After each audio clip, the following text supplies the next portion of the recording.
What's up, LinkedIn community? This is Adam Conrad, founder and CXO of Great Recruiters. Great Recruiter is an experience management and brand promotion platform that was designed to help staffing firms and recruiters maximize their growth. And today I am joined with my friend here, Will McGhee with Recruiting with Dynamite. Will, how are you doing today? Doing great. It's a beautiful Tuesday. Good. It is a beautiful Tuesday. It's summertime, which is exciting here in Michigan. You know, we're finally getting some good weather, and I almost wore my Hawaiian shirt today, but I thought maybe I'd tone it down a little bit.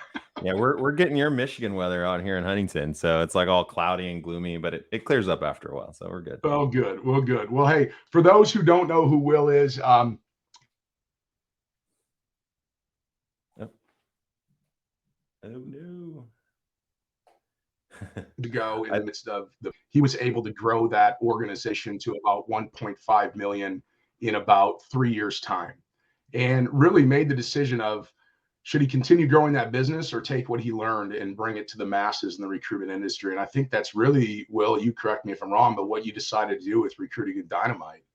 Yeah, I mean, that's exactly it. And so first and foremost, Adam, thank you for having me on your show. I appreciate it, and I'm excited to kind of share some of this information and disseminate some of the details of what we do. But yeah, in short, A Talent was built just due to a necessity of hey, like I think that a lot of big agency recruiters and recruiting companies, have a lot of misguided or misplaced kind of fake focus on things like websites and AI and all these different things, and instead of focusing a lot on like messaging and really capturing their audience. And so A Talent was built as a digital kind of advertising company in the recruiting space, and we really focus on helping clients engage candidates in a better way, but also engaging our clients in a way that was bringing the right type of talent to them. So my wife and I started it. She comes from the ad tech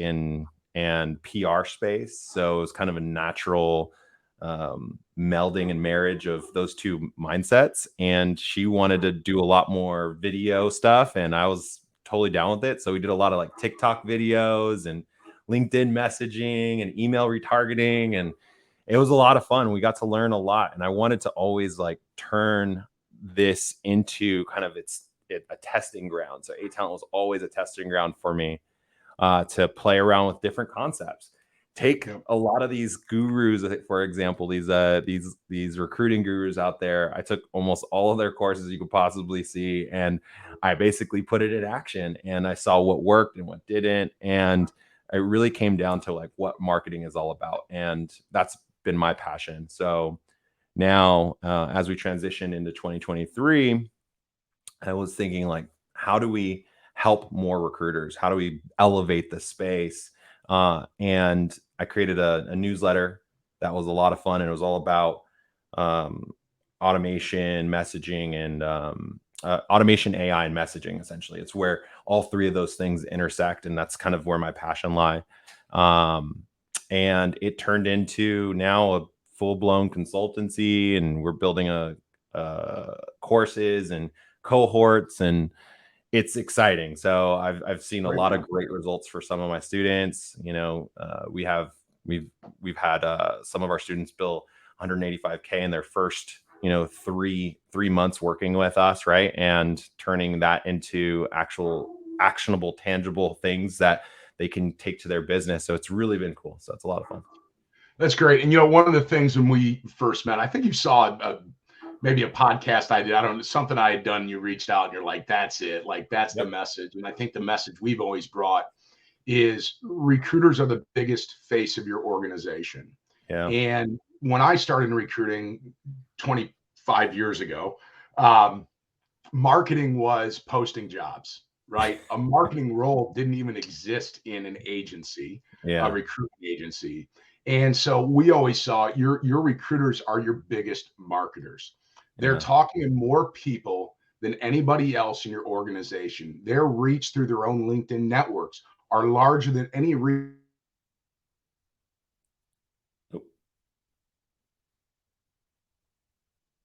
important because they're the best.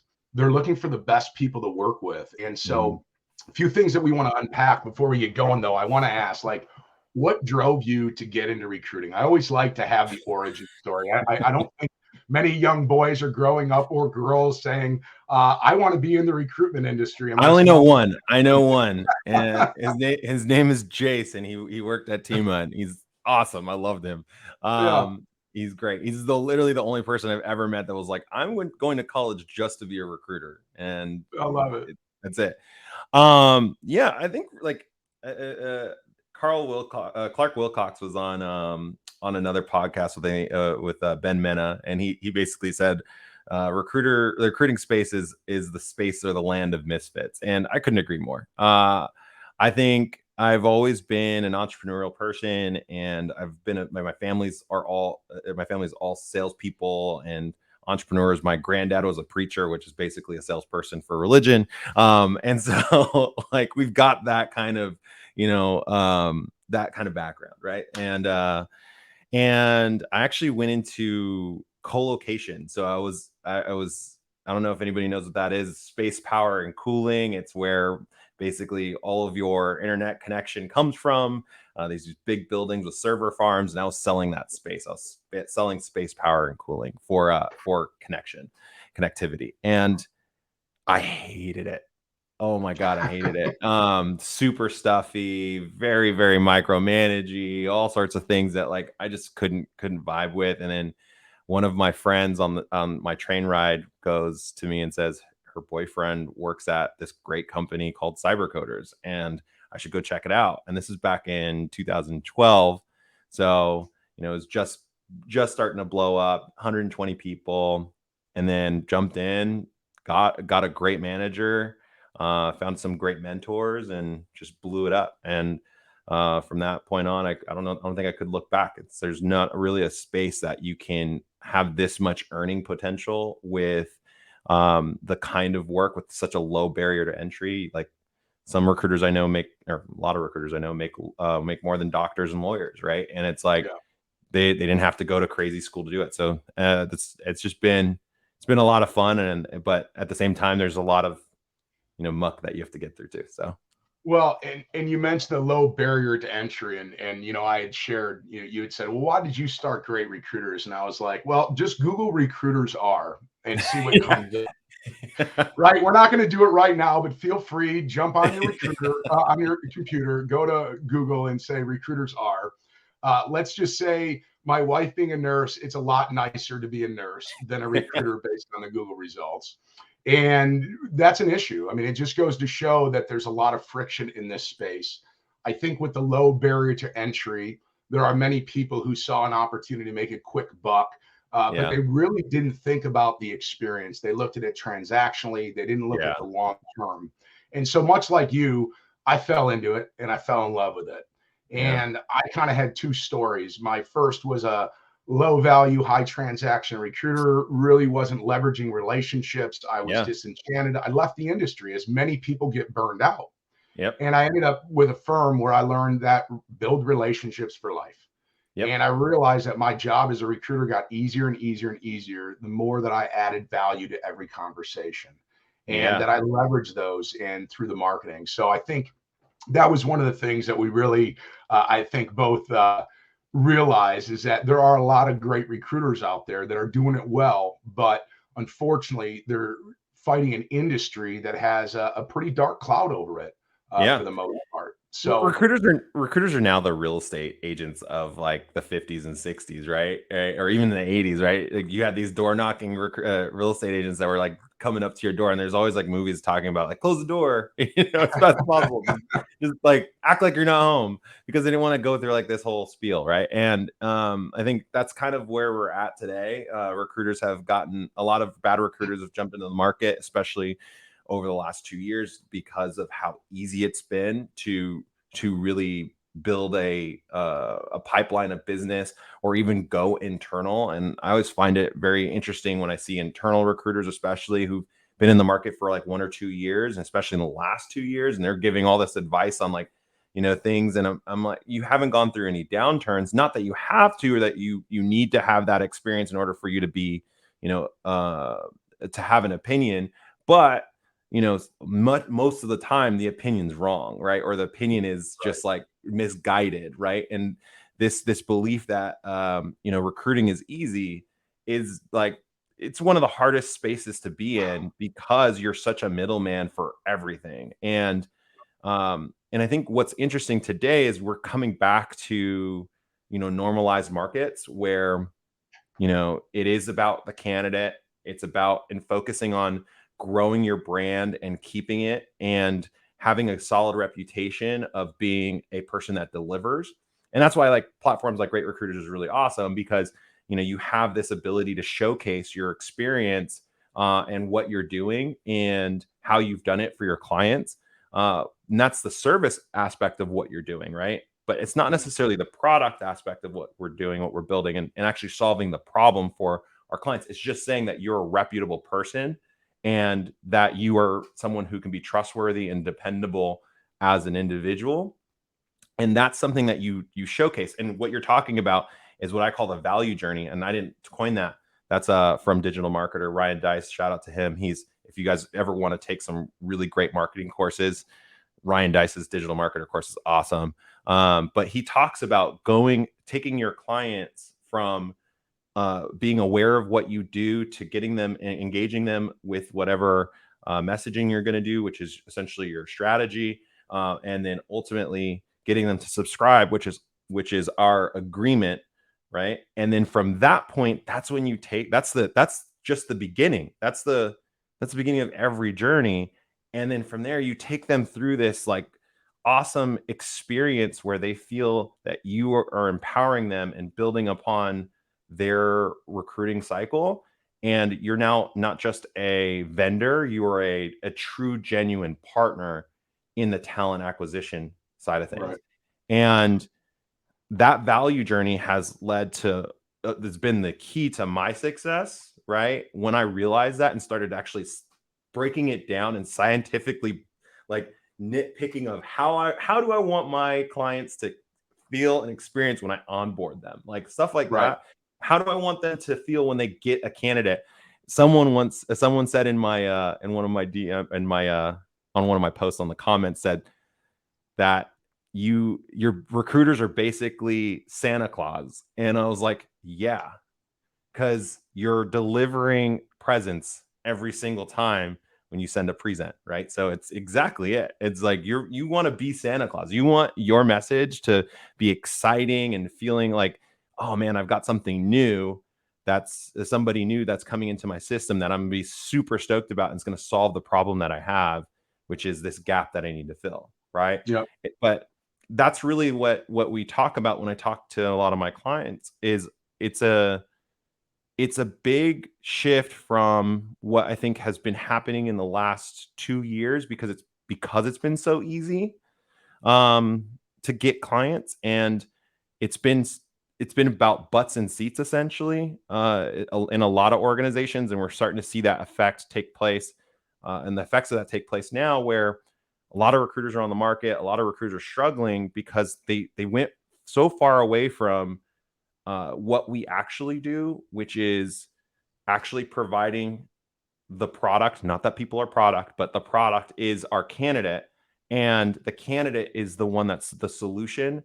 You as the recruiter are just the vehicle in which that's being transported, right? And that's your service, right? So I always talk to my clients about making sure that you are centering the candidate and the candidates you have as the core part of your messaging, because then you come at a candidate first messaging, kind of system or strategy that entices and gets your prospective clients to really be excited about what you can deliver. But you got to deliver, right? And that's just the beginning part. So a lot of you who are probably dealing with BD issues, I will guarantee you it's one of three things. It's either going to be the fact that you don't have a really strong candidate pool and understand don't have a good strong candidate pool. Then second, you don't understand that exactly what that candidate pool solves and for who. Like, so what exactly that candidate market fit is. We call it in most SaaS platforms or any product-based company, They call it product market fit. We have candidate market fit. And then lastly, your messaging is just not pulling your prospects to understand why your candidate is the best fit for them. So that's really what it is. Let's use this to unpack a few things. There was three things that we really wanted to unpack that I'm excited about. And I think that recently read some research, and I believe this is true, just talked to candidates, that 93% of candidates are doing research before they call you back. Far gone is the day where they get a phone call, or anybody gets a phone call that doesn't reverse search it, look at the voicemail, look at an email, Google search it, look on LinkedIn. And the reality is that recruiters, what I'm hearing you saying, are digital marketers, right? We got to get them in the door first. We have to build trust first. And we're building trust in a way where they're not showing up at the office anymore. They're getting the top talents being bombarded. So how do you cut through? What are you doing to get there? So three things we want to unpack here with you is understanding what candidate first marketing is and what that means to you in this digital and reviews economy world. Understanding the difference between the product and the service that you're selling, and how that message changes. And then the big thing that we talk about also is when to automate, right? There's ways to automate it. Why do we use automated? So why don't you unpack the first thing is help us understand candidate first marketing from your experience and perspective.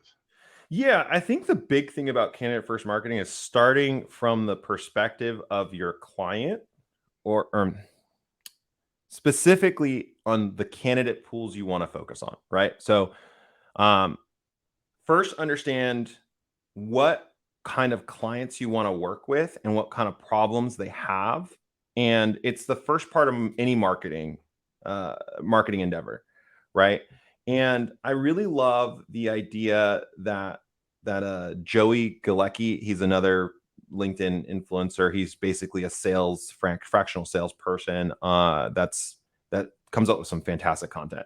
And this is when he broke it down, I was like, this is exactly what I teach. He goes, a lot of times when we go to market, or our go-to-market strategy is okay, we've got this product, and now I'm going to go get a salesperson, sell that person, and then have that person sell to everybody. And then I'm going to have this like great VP of sales that's going to come in. And then, you know what? There's this problem that we're not getting the revenue we want. So let's create automation around it. Right. And he's like, basically, you're skipping a whole system. And the funnel really goes like this. It's 6 steps, right? Product market fit. And in product market fit comes messaging market fit, strategy, process, people management, and then tools, right? And so a lot of times we skip all that. And that's essentially what we're doing, is we're finding who do we serve, or who is our target hiring manager? What problems do they face? And how do the candidates what kind of candidates would solve those problems? So an example of this would be Google, a Series A startup has, a software engineering role open. That's a Python software engineering role. And you have a Google candidate, right? That candidate is not going to be great for a Series A startup unless they had like solid startup experience in the past before Google. But if they were a 15-year Google candidate and moved up the ranks to a level 5 engineer with a Berkeley degree, that person's most likely going to want some sort of enterprise company again, or they're going to want to start up their own business or have some really high leadership position. So why would we start marketing that candidate to our Series A companies? And I think a lot of times when in the recruiting space, especially if you started off in big agency, you were just put in a desk and you told, hey, go find a great candidate in .NET or Java or whatever, and now go find that person and market them out to everybody that has a position open. We go down this list, and you can be forgiven for that if you continue to do that.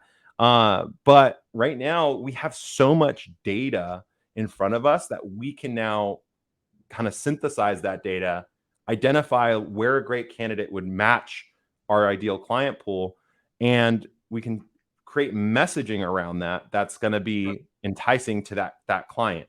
So it's not just, hey, I've got a Python candidate. It's, hey, I've got a Python candidate from another Series A startup that's actually like either segmented in your industry or some sort of indirect competitor of yours. And they helped build this type of platform all the way to scale. And now that company has gone to Series A, Series B funding. He was a big part of that, blah, blah, blah. Now you're selling a transformation of your client's problem versus trying to sell the like just whatever candidate and just spamming a bunch of people about somebody who's actually not going to be a fit for them. Right. It begs the question, and there's still some firms that do it. We used to do it. We used to think, I used to tell you, it doesn't matter what you need. I'm going to find it. I'm a recruiter. I'm going to find it. And I think that worked at one point. And I think though, as technology has evolved and finding an IT person used to mean this, and now finding an IT person means this, right? There's so many sub-disciplines within there. And you even said that the same skill set within the different needs of a Series A or an enterprise client, all of it is different. And so do you see a world where recruiters can recruit for everything, or do you see the success coming as they become more vertically siloed and specialized? I think of the realtor. Realtor in California is not going to help me find a house in Michigan, and even a realtor in Michigan that doesn't understand my area or my or the neighborhoods. They have that knowledge. It's kind of how I see recruiters needing to evolve. We see it a lot within the healthcare that they're travel nurse recruiters. It's that they're able to build deeper pipelines, better relations.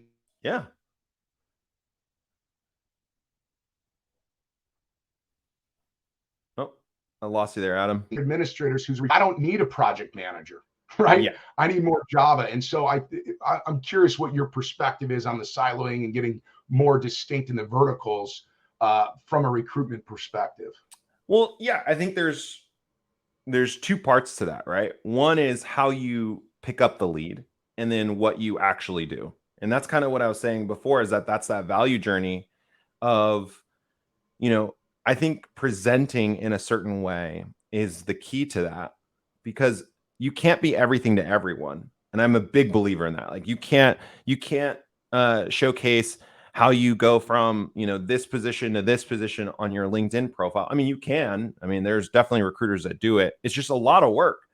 And what ends up happening is like and you're seeing this in a lot of larger organizations. This is what I experienced when I was leaving, big agency, was especially ones that have no territory. So when you have a no territory big agency, it's often in a situation where if you start having success in that position or that type of role, then everyone in the company starts competing against you for those roles, right? And so you can't really like hold your market, and you're constantly having to then readjust and retarget and go after new clients in different spaces.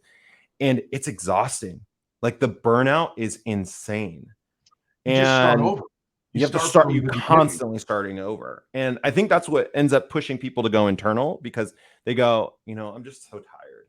Right. And I was that way. Right. I'm so exhausted. Like, I just don't want to do this anymore. And that's why I started my own agency, because it was very frustrating to have to rebuild, especially when you have this marketing mind, right? And you're creating content, or you're creating, things for your prospective client that is solving their pain, which is not the recruiter. You don't solve the pain, right? It's your candidates. Your candidates solve the pain, and you might be solving a pain in delivery or service that they hate about recruiters. That's fine, but like, I don't market on service.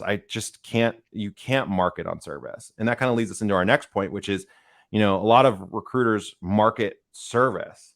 Oh, we have, a 99%, retention rating, or, we have the biggest pool of candidates with 15 million people in our database, right? That was what we sold at Cybercoders, right? It was like a big part of what we sold. I don't know what they sell now. I haven't been really following along, but, and you're selling on this service of like AI, for example. Like AI is now everybody's thing. Really, candidates are not hard to find anymore, right? It's not it's not like it was in like the early 2000s and the 90s and even in the 80s when recruiting was really kind of blowing up. You know, like candidates are simple to find.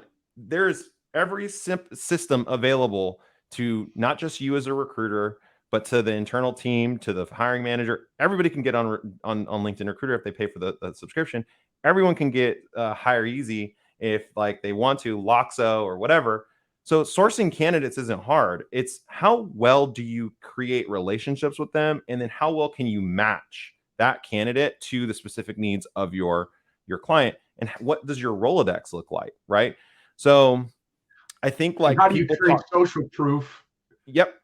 Trust and transparency in a digital world to get them to want to call you back. Because if you're saying the same thing and pitching the same job and you're not, they don't know you from Adam, you know, how do they make those decisions? That's exactly it, right? So when I hear coaches, especially in the recruiting space, talk about how you need to tell them about your service and what you do different, like all this stuff, like honestly, it's not garbage. It's just, it's not the point. We have convoluted the whole idea of what we do. And you don't need a LinkedIn presence to do it. You don't need a website. You don't need like long messages and crazy sequences.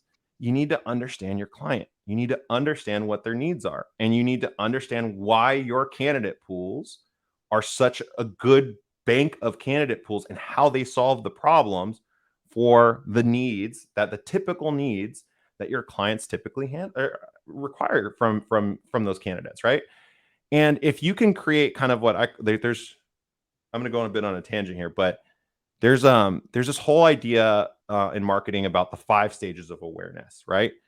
And something that people don't realize is like whenever we go down these lists of job postings and we blast out opportunities, blast out candidates to opportunities that may or may not fit, what you're doing is you're just going after everybody who's in this product aware stage or in the buying aware stage. And that's only like 3% of the market, right? And so when you focus on that, you're constantly just trying to push that 3%, and you're approaching everyone in that same messaging and with that same awareness, with that same type of candidate, you just get put into spam and you're not really solving anything for them.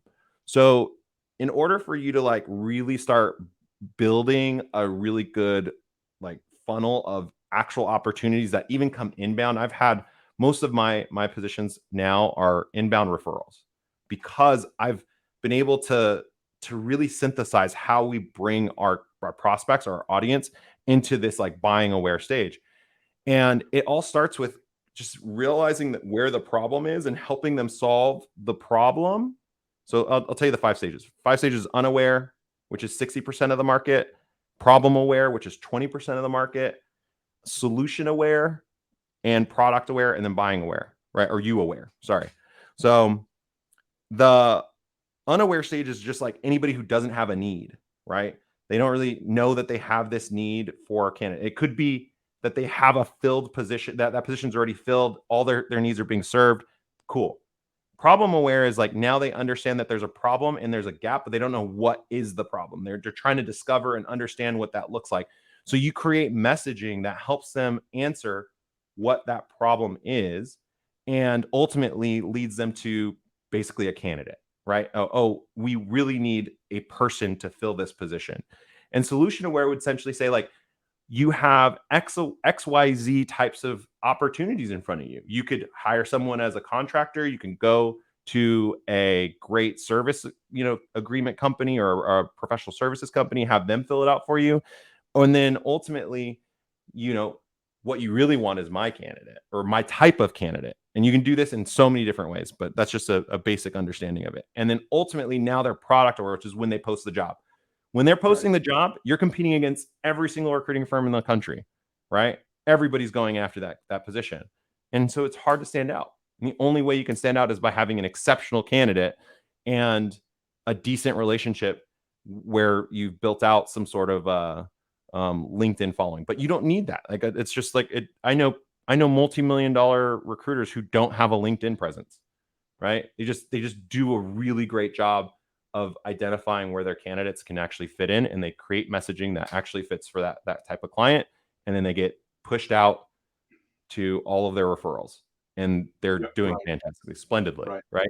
Terrible LinkedIn presence. If you ask them to do LinkedIn, like they would create terrible videos.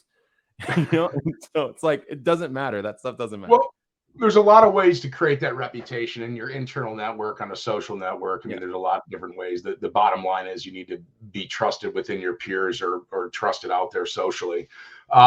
Hey, just to switch gears a little bit as I look at time, talk to me, when have you found automation to be helpful in this process? Yeah, and kind of what we were talking, what I started off with in the beginning is, the idea is you really need to understand your product first, or your product market fit, specifically like where your candidates actually fit the client. Then have a strategy that goes along with that, and then process that you can actually replicate over time and scale. And then you hire people to help you do that, and then a management team to essentially create some of that that accountability on that team. And then you can create automation, because if you create automation and you're thinking like, oh, I need Apollo or Loxo or whatever tool that you're going to use to like help me be better at this job, if you haven't gotten those first parts down, nothing you implement is going to actually be good, right? You're just going to be automating a terrible process at the end of the day. Bad process automates just compounds the bad processes. Exactly. So you need to ensure that you map it out. Like we have a cohort right now of 20 recruiters that I'm coaching through the automation journey. And a lot of them probably thought I was just going to give them a bunch of templates and then show them how to implement Apollo. And I'm guiding them through the very first parts of all of this so that they can understand when they can put an automation in. Because if you don't map it out and really understand what's happening in the experience that you're providing for your clients and your candidates, no automation really matters. No AI is going to help you become a magic pill recruiter. At the end of the day, you need to create the proper messaging and have the proper services that are going to take your automation and actually make it more effective and efficient, right? But efficient first, I should say. Efficient and then effective. So you want to make sure that your automation is making whatever process you've ironed out more efficient, doing it better, and then more effective in that it's actually creating better results. So that's when you create automation. Well, I want you to talk to that group you spoke about in the beginning of our conversation. And it was that group that got into recruiting during the heyday of the pandemic, where it was really easy to make placements, and it really is not recruiting. What advice, as they are going through that transition of things being really easy and having to get back to some of the basics, and those individuals that want to continue their recruitment career, what advice would you give them to kind of get out of that old mindset and get into this new mindset? Honestly, just get back to basics. I mean, really, they don't know the basics, Will. Yeah. So the basics is like what every marketer and salesperson knows. If you go to any solid, like 1% recruiter or 1% recruiter or 1% marketer, everybody knows that it starts with understanding what your candidates solve for your clients. If you can iron that out and create what we call avatars or personas in some ways, right? Some may call it whatever they want to call it, but you can iron that out and actually create a understanding. You deeply know what their problems are. You can now create better messaging. You can identify better candidates. You can now present better solutions, right? And at the end of the day, if your market, so I think a lot of people really banked on tech, for example, and now tech is hurting and things have slowed down. You need to look at what your market is and analyze, is there enough opportunities? Is there a big gap in opportunities to talent? And if not, you might need to either pivot, but don't give up on your target market. Like you might need to pivot a little bit and start paying the bills with some either low-level roles or creating better offerings, right? And that offering isn't always a 20%, 30% agreement.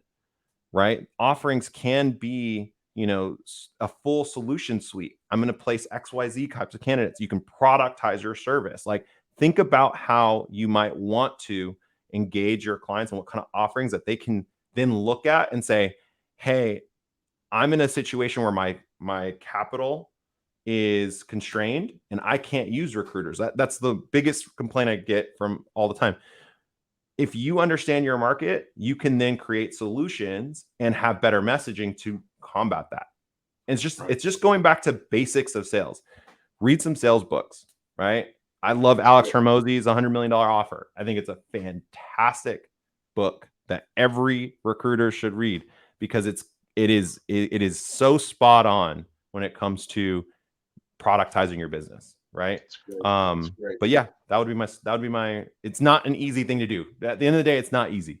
This job is not easy. It takes the right person. You know, I think the biggest thing that I would say is build the relationships for life. Try to add value. It's so tough to get a candidate on the phone with you. Add value to them. Make them remember you. Even if you don't place them, there's so many recruiters that you're not a fit today, you hang up and move on. Don't be that recruiter. Find a way to add value in that relationship, and they're going to come back, and you're going to start building that network. But I think you nailed it. Recruiting is sales, recruiting is marketing, and it's a new world out there. No more can you say, I have this amazing database of 15 million inaccurate records with bad contact information. We all have LinkedIn. We all have social. Like, your database is not unique. You don't own a group of candidates anymore. It doesn't exist. AI is not unique. AI is not AI. It's your recruiter's ability to make connections and to get the right candidate to call you back. Yeah. To get part of that conversation. And in this digital world, I mean, that's why I love what we're doing with GR is helping to provide that social proof. But Will, Adam, I love what you just said, by the way, if I may, before you sign off, like, I think what you just said is absolutely right. One of the things I had to look at in my business is understand my LTV, right? Or lifetime value of my clients. We don't really if you come from a big agency, you're always constantly hunting. And that hunting mentality is only really good for big agencies because of the market that you share.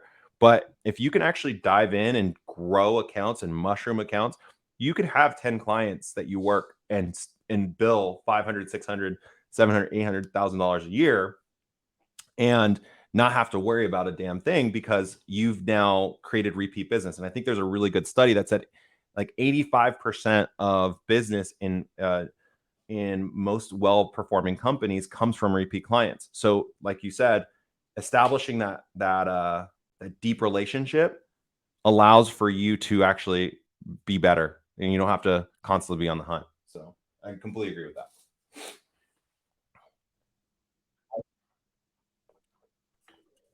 Oh, froze up. We're back. All right. But it builds that relationship. Well, Will, really appreciate you being on. This isn't going to be our last conversation. I know that. But hey, for those folks who want to learn more, understand a little bit more about your services, get in contact with you, what's the best way for them to reach you? Get me on LinkedIn, subscribe to my newsletter. That link is actually in my my bio or under my headliner, actually. So go ahead and subscribe there. And then, yeah, let's connect. Let's talk if you're having problems with your BD. I love it. I love it. Well, thank you, LinkedIn community, for tuning in. Apologize about a couple of the pauses there. You can't always trust technology, but you can trust great recruiters all the time. So with that, have a great day. Thanks for joining in, and go out there and have a great week. Thank you, guys.